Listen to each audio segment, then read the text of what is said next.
Hey, Las Vegas, welcome back to Realty Check with Trish Williams and Tiana Carroll. Tiana Carroll. Here we are. Here we another are. week.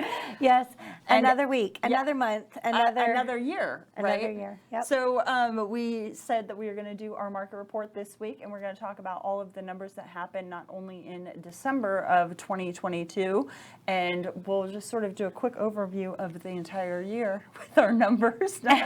Absolutely. This is your monthly market update where we tell you the statistics of what has just happened, where we're at now, what the forecast is looking like. Yeah. We're going to be talking lots of numbers today, of course. So if you tune into these shows every month, you hear lots of numbers, lots of statistics. So be prepared for that. But let's start with the numbers that we talk about every week. Okay, so the numbers that we talk about every week always tend to be our single family here in Southern Nevada, and then our price reductions, and then what have sold. So if we're going to start with our single family homes available on the home market today in Las Vegas is 5,983 single family homes. Absolutely. And you know, as we were going over numbers this morning, this was something that we cleared up between ourselves, but we know that it's just so all of you know, I know we've mentioned it before, but we track numbers Las Vegas, Green Valley, North Las Vegas. We're not adding in Boulder City or Pahrump in these numbers. So you might see statistics that have some other numbers that look a little off from ours, and that's because they're including our entire MLS, which includes Boulder City and Pahrump.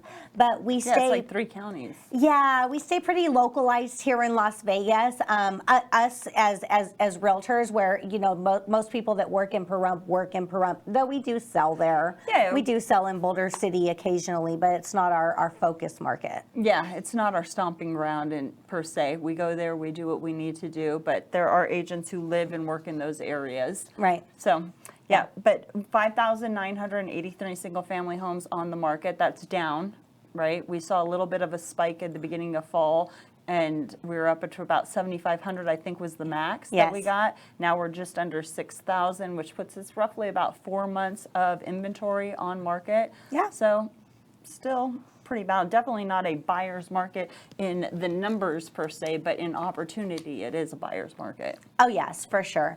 And we're seeing, and we'll get into that when we get into our statistics as well, but we're seeing a lot of just sellers either pulling their homes off the market, letting them withdraw, letting them expire, or just not wanting to list right now because there's nothing really motivating, enticing, about listing your home right now. So those are the facts. We did see some price reductions, less than 1,000 this week. We got 500.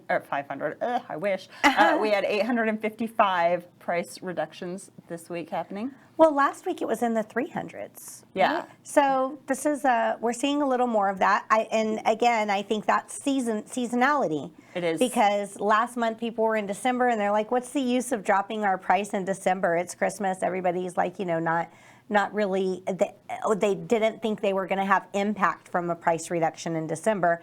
New year, let's get this thing going. Let's get the wheels moving. Price reductions. So I think that's why we're seeing the New Year's spike. Resolution for sellers was like, I'm selling this house. Even if I have to slash prices, this is happening. Yeah. Well, let's be honest. Sellers are still making money. I haven't seen one seller, no matter how much price reductions, how much, you know, oh, I didn't want to sell that price, but I'll just go ahead and do it. No matter what we're at, I have not seen one seller walk away negative. Yeah. So, well, I think that goes to the statistic that over 40% of the Valley has over 40% equity in their home. Yeah. So again, it's not, you know, you're not walking away with like a payday doing backflips to the bank, but I think some people should still be doing backflips to the bank because the amount of gain that these sellers are getting at closing is still pretty good.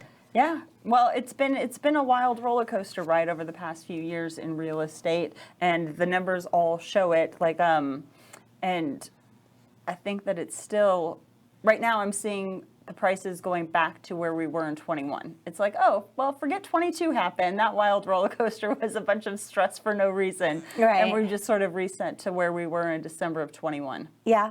Yeah, and that's good. That's good. It didn't go all the way back to 2019, which is what I was originally thinking. So I'm glad to see that. And it didn't go back to 2012 where all the doomsdayers thought we were going to end up. Yeah, exactly. So that's where we're at so far. Sold homes over the last week, 358. Just yes, it's a low number. That is so low. Yeah, so that's going to be about 1,400 closings. Which was sort of what December was seeing in the month in total, just over about 1,534. Yeah. 1,544. So.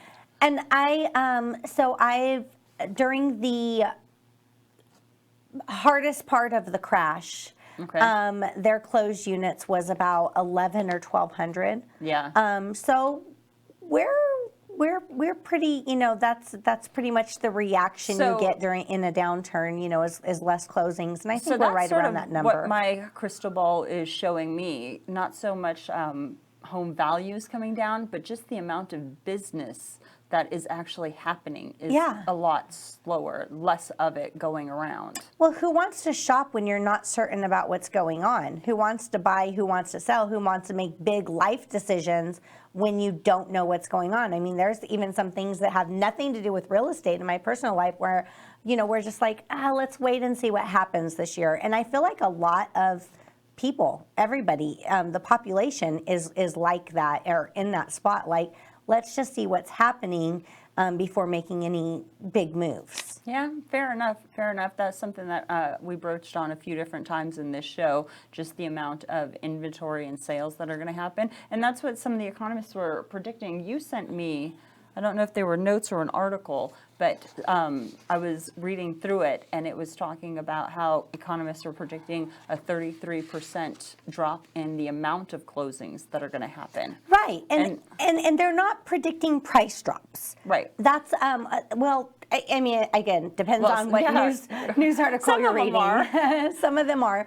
But what I'm seeing more that's more consistent against with all of the news reports that are coming out, some are saying prices are going to drop. Some are saying rates are going to raise. Some are saying rates are going to drop. It's hard to go through the news, and just with anything, not just real estate too, it's hard to go through the news and find the truth these days because everybody's on one end of something and nothing is really consistent. Right. Well, it's a big puzzle piece, and as you gain information, you start filling in those puzzle pieces, and you get to see the big overview of what's happening. Then there are some factors, especially for me, that make me think, oh yeah, so we're not going to have a lot of transactions. And it's already changed, right? Like I pulled up the numbers this morning from MLS that have nothing to do with the December numbers that we're talking about, but it was the closed number of units sold. And I was doing a year-over-year comparison being January, and we're looking back into December. Well, what did the whole year do, right? Right. And so in 2022, we had 36,483 homes close. That sounds like a lot, right? Sounds great. Yeah, but the best year that we've ever had is since we've taken on the Matrix system here in Las Vegas as part of our MLS was in 21, where we had over 51,000 homes sell. And so that was our best year. Right, that was our best year. So, and if you kind of go, okay, so that's a big discrepancy, 36,500-ish from 22, from 5,100-ish to 21, and then you look at 20, it was 41,155 homes that sold. Okay. So we we're already closer have last year to 20 than we were the year before. Right, we're closer last year to 20 than we were the year before. But if they expect that number to go down by a third for 23, then that's going to be quite a discrepancy from our biggest year to what's happening at the end of 23. It'll be great to see how that whole thing plays out. And there's a lot of factors going into it, like the Wells Fargo.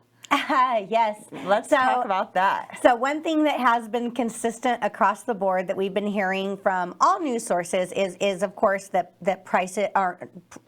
sales are going to drop. Right. And another thing that all news sources have been consistently reporting is layoffs in the industry. Yep, the mortgage industry. Yep, in the mortgage industry, and more layoffs coming because Wells Fargo, which I thought this was huge news, and I don't think it got a lot of, it It didn't get a lot of spread traction around, yeah. for what it means for the consumer. There was a lot of traction for what it means with the company. Right. So Wells Fargo announced that they were no longer going to be servicing those mortgages. I mean, they're going to be servicing a few, doing loans for their existing companies and for minority communities, but they're not going to be taking on servicing the way they had. So at the end of the crash in 12, a lot of banks, big banks, JP Morgan, B of A, they all pulled out of the mortgage market. Right. Right? And then Wells Fargo stayed in because they were making tons of money. And at one time, they were the #1 in the mortgage industry. Up until 19, from like 2012 to 19, they were in the top 3 all the time. And in 19, they were the #1. And it was not only because they were a mortgage servicing too. They buy loans from other mortgage companies who had done the underwriting process, and now they're taking those loans on. They're no longer doing that. And that's big because that means the entire mortgage market is sort of changing.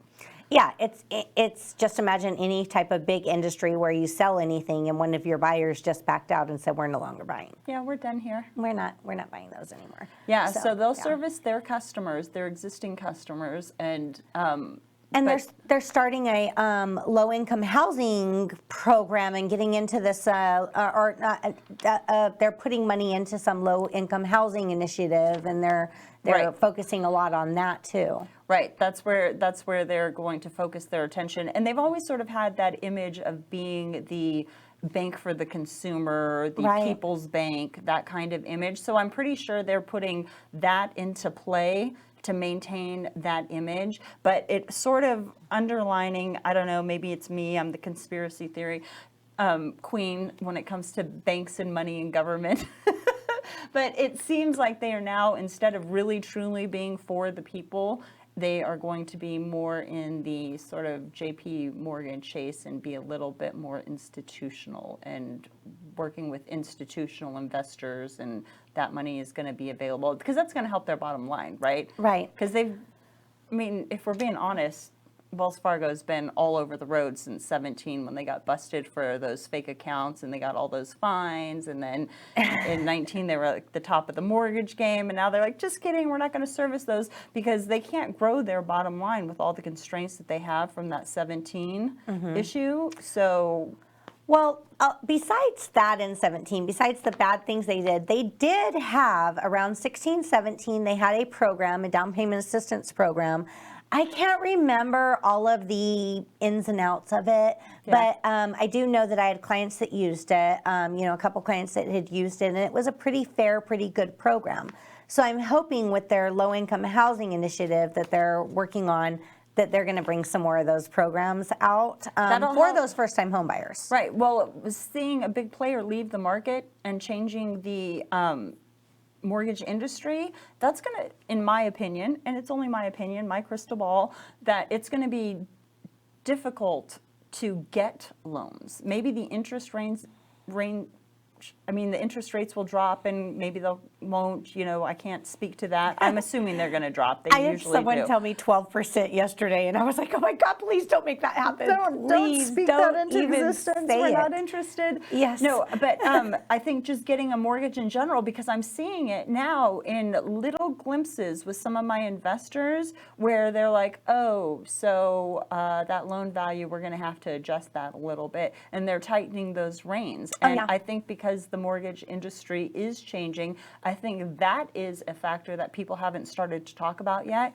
that's going to be affecting buyers in the future, because some buyers are barely squeaking in now. They're complaining about interest rates, but at least they can get a loan. It might get to the point where they can't get a loan, and that is definitely going to affect our closings. Well, that happened during the last crash, as financing was very hard to obtain. There was no first-time homebuyer programs at all. There was no FHA loans available. You had 20% down and a set credit score, and you had to be a very well-qualified buyer to buy. So, that is the banks didn't want to take on anything that had even the slightest glimpse of risk. Right. So we could, if the market keeps on going the direction that it's going, we could see that again. I hope that we don't get that deep into it, and hopefully everything starts correcting before that happens, but it most definitely could happen. And another thing is, well, we had an announcement this morning. The president had announced that we are getting inflation is getting under control. Hopefully, the Fed agrees with that.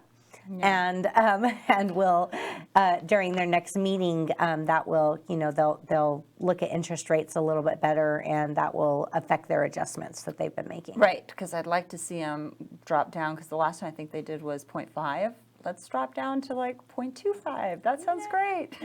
Yeah, most definitely. I mean, just seeing some of those interest rates go the right direction instead of the wrong is going to definitely, this whole market is, I have to quote this because I heard it in a meeting yesterday, and I was like, yes, that's exactly it, where it says government is interfering with free enterprise now. Okay, so I saw that on your notes too, and I was like, but there's no context. You're like, that's such a Trish thing. Government's interfering. Get out of our business. Get out of our business. No.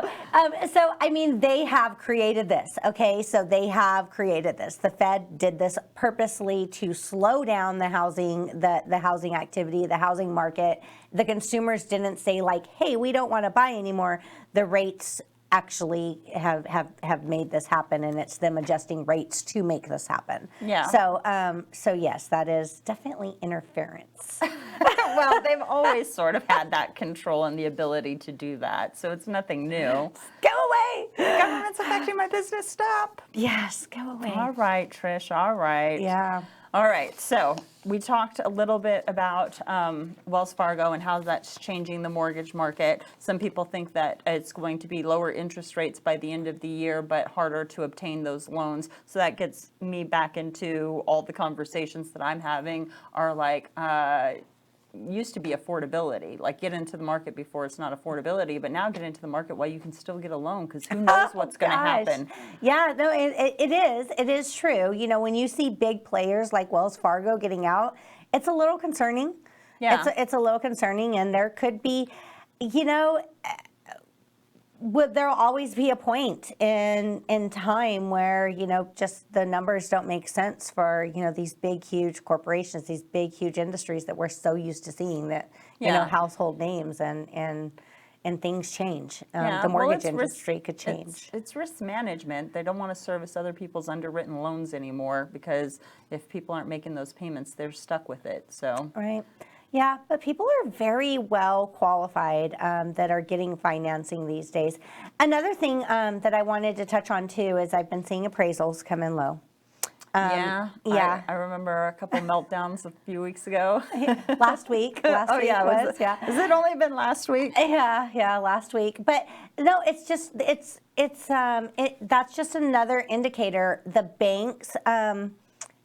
The appraisals, and we'll do a whole show about this in the future, but the appraisals I think in June is that one. Yeah, the appraisal. we kept on it might moving be a minute before you see it. No, I'm just kidding. But the banks, the appraisal is more when you're buying a home and you're getting the appraisal. It's for the bank. It's not for you. Yeah. So if the bank is like saying like, hey, we're gonna waive the appraisal, well, that's usually a good indicator that they're not worried about the value of that home not being substantial, because they're putting their money into that. They're having the appraisal because they need verification that if you don't make your payment, they can sell that house. Right. That's the reason for the appraisal. I mean, whatever they say is the reason. Come on now. That's the reason. They're protecting their money, period. They're protecting their investment. They're making sure that they're putting money into a good thing. So when we're seeing appraisals come in low, that's just another indicator that the banks are really tightening their belts and being a little more conservative on going into anything right now. Yep. Yeah. So let's get into our numbers. Well, we kind of started a little bit with the numbers. For our units sold last month, we did 1,534. So that's down. And this is the statistic from GLVAR, which includes Boulder City and Pahrump. So if we take those out and we're just Las Vegas, Henderson, North Las Vegas, we're at 1,457. So a little bit. Boulder City and Pahrump's not doing like a huge amount of volume either. So yeah, I thought we were going to be closer like to the 1,800 to 2,000 mark in our units sold, but we didn't get that cash rush at the end of the year like we usually see? I think in January, though. I said that last month, right? I think December. No, It's but January, this time I mean December, it. February. Yeah, no, this time I mean it. I think in January we're going to see an uptick because there does seem to be a lot more activity right now, and it did roll over into the new year. They weren't December closings. They were, Right. there was a lot of December escrows, but they're January closings. So we'll see. Come Yep. back next month and we'll talk about those numbers. Yes, we will. Make sure you like, share, and subscribe so you don't forget to come back next month to see those numbers, guys. Right. Tell your friends. Share us on Facebook. Get us out there. Get us circulating. We love the interactions. We actually love that very much. So let's do it all the time. So another thing that I seen that was on when we were going through market numbers is, again, everyone saying like, hey, what about short sales and what about foreclosures? Yes, there was a whole whopping 24 short 24 short sales. Yeah. Yes. And 50 foreclosures. So we are not seeing that big surge in foreclosures and short sales. That is an indicator of a market crash that is like the one that we seen in 2008, 2009. So Yeah. we're still, because sellers actually have equity right now, there's no real indicators that that's going to happen, because we would see those numbers raised substantially if that were the case. Yeah, is our market going to be affected? Yeah. Is it going to be a crash in the way that we've seen before? I don't think so, but there is going to be a variation of some sort of change in our market. I mean, we've already saw it from closing year over year and closings that are happening, and now with changes in the mortgage markets and the possibility of those loans being harder to get, there's going to be less sales. Right. Absolutely. So- and that's the under contract numbers. Those are let me for this find month. those. For last month, they were 1,167. Okay. It was down 135 from the month before. Under contract, of course, home has to go under contract to turn into a sell.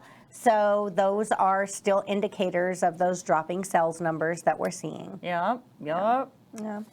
So condos and townhouses, we don't really track these much. Yeah, I but, took those out of my notes. I didn't even put them in. but they are still here. So let's Not that I don't love them. I love Yeah. selling condos and townhomes. but- They're perfect for entry-level buyers, Yeah. and even some. I've had a couple lately where they're just like buyers that are downsizing. They're Right, and snowbirds and Yeah. vacation homes. They're great. Let's sell a bunch of those. Call me. Yeah, you don't have to do maintenance on the yard or anything. I mean, they're definitely good options. But We units, just don't track them. Yeah, units sold of those are 392. The reason why we don't track them is because they can kind of skew the data a little bit because they're different. Right. They're just different. It's when people are talking housing, a lot of people are more focused on single family units. So we do mention, but we just don't focus too much on them. Showing statistics for fun. Yes, you printed that out. So let me find that page because I don't really... It looks like this. I know, it's the boring one. No graphs, no pictures. No graphs, just a nothing bunch of interesting numbers. for me to look at, just data, blah, blah. So showing statistics are basically, we have a service where a lot of sellers will use this. A lot of agents will use this, where we I love schedule it. showings through showing time. So convenient. I love because it. you don't have to do. When I started in real estate, the MLS would have the sellers' phone numbers, and I'd be like, they want us to call their clients like directly. That's so weird because, you always have the I always unethical. thought, well, yeah, you do. You run the risk of unethical agents, which I don't see so many of them. No, we do have a lot of great people in our Yeah, industry. we have really, really great people in our industry, and I think now that the market has changed and the people who are sort of playing like part-time bartender / real estate agent, those type of people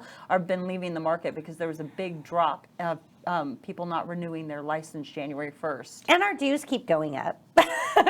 So there's that. Yeah, well, they might come down now that we're doing less business. Oh, we'll see, or they'll go up to carry the weight. We'll No, see don't what jinx happens. us. Yes, no. Yeah, but you used to have to call and make appointments and schedule. Now it's all automated through the showing time system, and I love it. Yes, and it's such a benefit to the sellers as well, because they just literally, they can get CC'd on it, so we don't have to like call them and bother them while they're at work or while they're doing their you have thing. the option of having it sent to them. Yes, sent to them, and then we're copied on it. Y for yes, N for no. It's a very, very easy system, and their phone number is not shared with anyone. It's just programmed through the system. So Yeah, if that's anybody the ever best gets part. a call from me, sometimes it comes up on their caller ID as Nancy Foreman, because that was one of my original sellers back in the day, and I put her name and number in the MLS, and somehow when they put it into a sales database or whatever, they put my phone number with her name. Oh, wow. So still to this day, I was on the phone with somebody else, and they're like, all right, Nancy, I'll call. I was like, wait, did my phone number come up Nancy Foreman again years later? Wow. Yeah. Yeah, Apparently so that's that, going to be one of my aliases from now on. so when you put the seller's name in the MLS, it is tracked through those like data selling services somehow, some way. Somehow, So, some way. yeah. So anyway, Showing Time is that. So Showing Time does a great job at tracking statistics because it's an automated system. So Yep. they're going to track how many showings per listing, all the activity that's happening per listing and all of that stuff. However, not every seller or every listing is in Showing Time. So Nope. I would say that this is probably, just to be realistic, 40 to 50% of the data. So I would whatever. think it'd be a little bit more. Really? Because ever since the pandemic, I've been seeing a lot more Showing Time onlys in the MLS and doing more Showing Time activities. It used to be like you'd have to call the agent or you'd have to call the seller, but once the pandemic hit, I really saw a bunch of people jumping on board to Showing Time, which I didn't know why they didn't before, because it's so easy and so nice. But a lot of non-occupied homes don't use Showing Time at all. They just say key any. Right. So I would think that the numbers here are probably double to be Okay. safe. All right. Yeah. Well, I've had to do Showing Time for key any just because the agent wants to be, a good agent wants to be aware of who's coming in and out of their house. I mean, they're going to get notification from when you open the lockbox, but this is just sort of another level of, okay, this is what's happening and keeping an eye on that property. Right. Yeah. Yeah. Yeah. I just think with overall all of the homes, they're probably, I'd say these numbers are doubled because they are very, very small. Total amount of showings that were tracked through Showing Time was 11,793. Right. That's a big number. That's a big number, that there was 11,793 showings that we know about in this automated system. Correct. Yes. And of that, they're saying it's approximately 1.9 showings per listing. Or actually, I did not realize this over here. Managed listings is 7413. So they are separating little bit. the ones that are managed through Showing Time versus not. Okay. So that's good. So the managed listing 7413. So 1.9 showings. So they're saying about 2 showings per listing. I'd say if you added in the showings that were not tracked through Showing Time, that's probably another 2 showings per listing, which would average about 1 showing a week, which they're saying that we're seeing, which That's is pretty good. If I were a seller in this market, I'd be like, 1 showing a week, yay. I think that, yeah, we used to be in a market where 3 to 5 was the good number. Yeah. So 1 showing a week, I think, is pretty much, yeah, where we're at right now. Average days on the market now, there was something I seen about that. That was the article from Review Journal. Okay, so that was what, 60 days? Yeah, 60 days. We're 'Cause I seeing read that one. a 60-day average on the market, which we said earlier in the year that we were going to get to know and get to understand like where we are with that, once we see a couple months, but we didn't know, the average time on the market when all of this first started. Right. So now I think that that's a good, realistic, healthy number. I do feel like even with listings that I've had, that those are, if they're priced fairly, they're showing well, and we're getting good feedback, they're selling within 60 days. Yeah, I don't think 60 days is a scary number. I'd rather have a 60-day sale than a 120-day sale any day of the week. Absolutely, Yeah. absolutely. 120 days, people start getting, getting Nervous. nervous and Scared, antsy, straight, yep. and yeah, for sure. For sure, but yeah, that I mean, the showing numbers are huge, and it's also an indicator from these showing statistics that buyers are just getting more looky-loo, Yeah, well, to me, that's what looking. I saw. When I saw that number, I was like, oh, that's looky-loo-ish, because if they're doing December and they're doing, say, 12,000 showings, but we're only closing, what do we say, 1,500, 1,600 Yeah. units, that's a lot of showings that are not getting closed. Oh, absolutely. We're back to buyers wanting to see 20 homes. I mean, not in one day. But I'll be like, not at all, ever. yeah, no, kidding. we're in that process of elimination. I'm doing that when I'm talking to a buyer on the first consult and we're setting up that search, and I'm just saying, okay, there's 500 homes here. Let's get this narrowed down a little bit, because we're not going to look at all 500 of them. Let's get this criteria narrowed down a little bit. But I'm glad that they have options again. Yes, that is very nice. Because I don't know, that whole 2021 where it was like, here's a house, do you want it? Take it. Okay, here's $20,000 more than I need, $50,000 more than I need to pay. Take it, give me the house. To me, that was so wrong. Yeah. And then, I don't know, I got a exposed nerve on that one. It just drove me nuts, because it was so unfair to buyers, and it was so heavy-sided for sellers to get all this extra cash for no reason. I mean, I wish Absolutely. I was one of them. I wish I was a seller who got all this cash. I'd be sitting on piles of money. That'd be great. But it just was not unfair, and I don't like that. Right, and that's true. And the buyers also at that time were more like the buyer consultations. We'd put in that criteria, and there'd be 5 houses if we're Yeah. lucky. If you're lucky. If you're lucky, and it's like, okay, well, maybe something will get listed tomorrow. Oh, yeah, no, I still have flashbacks and nightmares about just waiting, getting an alert on my phone, and ding, there's a house available that matches this criteria, and then running down there and then being 7th in line, waiting outside to see this house. And you're like, oh, please, we just want this house. How many times were you sitting outside waiting with other agents and other agents' clients, just shooting the shit, because we're just waiting to get into this house, and there was already 4 offers on it before we pulled up. Yeah. So harsh. That was weak, the worst. Yeah, so it is a good thing we're out of that. And in wrapping this up, there was one more thing I wanted to mention as well. 60% of homes that sold last month were vacant. I love that. Well, it's an indicator that vacant homes are selling more and faster. And again, it's the people are more picky right now on everything. The vacant home, you have the opportunity to have it set up and always looking good and always smelling good if you give it the right presentation. Vacant, sometimes staged. Staging can do wonders. Vacant homes have always sold easier than owner-occupied, so that's nothing new. Right. Right? Yes. And it is because of livability and accessibility. Accessibility. Key any. We can just go there, we can look at it, it's perfect, let us in. But we don't have to schedule through showing time or with a seller or with an agent. So they always sell a bit faster, and they usually, if they're staged, they sell for more money. Absolutely. Yay. And we're going to have a stager on this I one. know, I'm Another very one that does excited. occupied homes. So Dusty. that's going to be great.